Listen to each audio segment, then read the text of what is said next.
Halo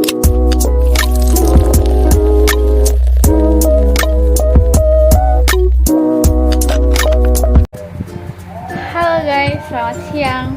Perkenalkan, nama saya adalah Noli Ramudunga. Saya adalah mahasiswa dari Universitas Mula Warman di Fakultas Keguruan dan Ilmu Pendidikan dengan program studi Pendidikan Guru Sekolah Dasar, dan saya dari kelas PGSDB Angkatan 2022.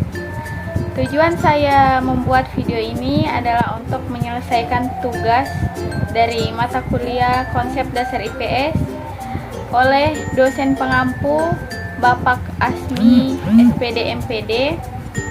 Baik, saya akan menjelaskan poin yang pertama, yaitu pengertian dan hakikat IPS. Pengertian IPS. IPS merupakan singkatan dari Ilmu Pengetahuan Sosial, yang dimana IPS ini dikembangkan dengan perpaduan yang sistematis berdasarkan disiplin ilmu antropologi, arkeologi, ekonomi, geografi, sejarah, hukum, filosofi, ilmu politik, psikologi, agama dan sosiologi, serta ilmu humaniora yaitu matematika dan ilmu pengetahuan alam.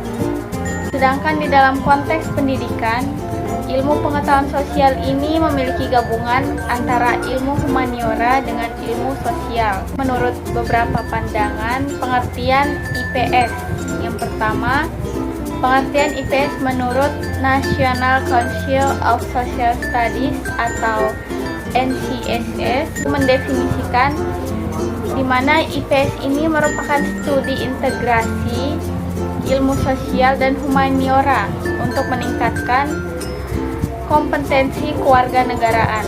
Yang kedua ini menurut Ishak bahwa IPS merupakan bidang studi yang mempelajari, menelaah, menganalisis gejala dari masalah sosial masyarakat dengan meninjau dari berbagai aspek kehidupan.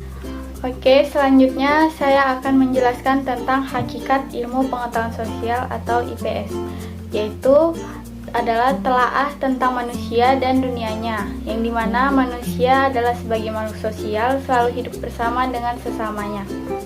Kemudian ada studi sosial yang merupakan suatu studi yang mengkaji dan menelaah gejala-gejala serta masalah-masalah sosial yang berhubungan dengan perkembangan dan struktur kehidupan manusia. Nah, pada pembelajaran ilmu sosial ini juga lebih menekankan pada pendidikan kewarganegaraan, yang dimana pendidikan kewarganegaraan ini bertujuan untuk mengembangkan pengetahuan, keahlian, nilai-nilai, serta partisipasi sosial.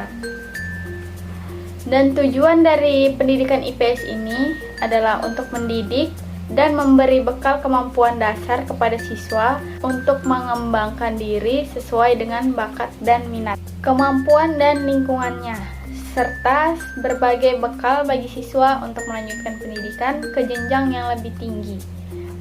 Nah, secara garis besar terdapat 3 sasaran pokok dari pembelajaran IPS. Nah, 3 sasaran pokok tersebut adalah pengembangan aspek pengetahuan, pengembangan aspek nilai dan kepribadian, dan pengembangan aspek keterampilan.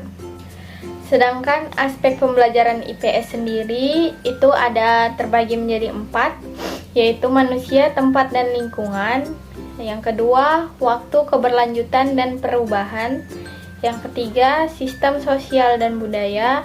Dan yang keempat adalah perilaku, ekonomi, dan kesejahteraan. Aspek-aspek inilah yang nantinya akan dipelajari lebih mendalam pada materi pelajaran IPS sesuai dengan cabang ilmu IPS. Materi IPS apa saja yang akan disajikan dalam kurikulum Merdeka? Akan digabung dengan mata pelajaran IPA atau ilmu pengetahuan alam. Dan nantinya kedua mata pelajaran ini antara IPS dan IPA itu akan menjadi satu kesatuan dan memiliki nama mata pelajaran IPAS atau ilmu pengetahuan alam sosial.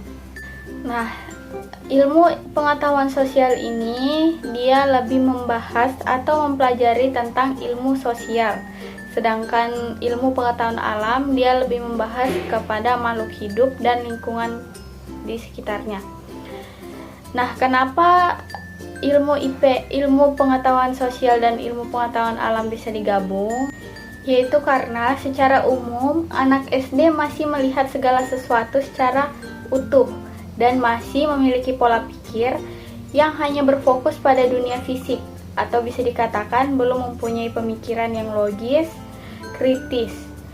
Maka dari itu, harapan dari kurikulum Merdeka terhadap digabungnya kedua mata pelajaran IPA dan IPS ini adalah untuk membentuk pola pikir peserta didik dan dapat mengelola lingkungan alam dan sosial dalam satu kesatuan, dan juga dapat menguatkan kesadaran peserta didik terhadap lingkungan sekitarnya.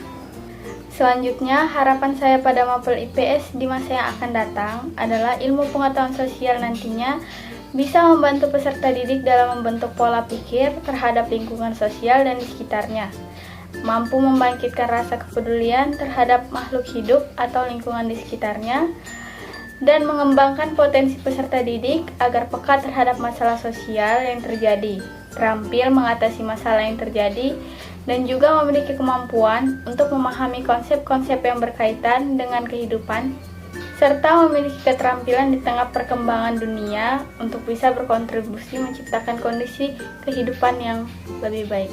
Sekian pemaparan materi yang dapat saya sampaikan dalam mata kuliah ilmu pengetahuan sosial. Kurang dan lebihnya mohon dimaafkan, dan apabila ada kesalahan dalam saya berkata-kata dalam menjelaskan, mohon dimaklumi. Sekian dari saya, terima kasih.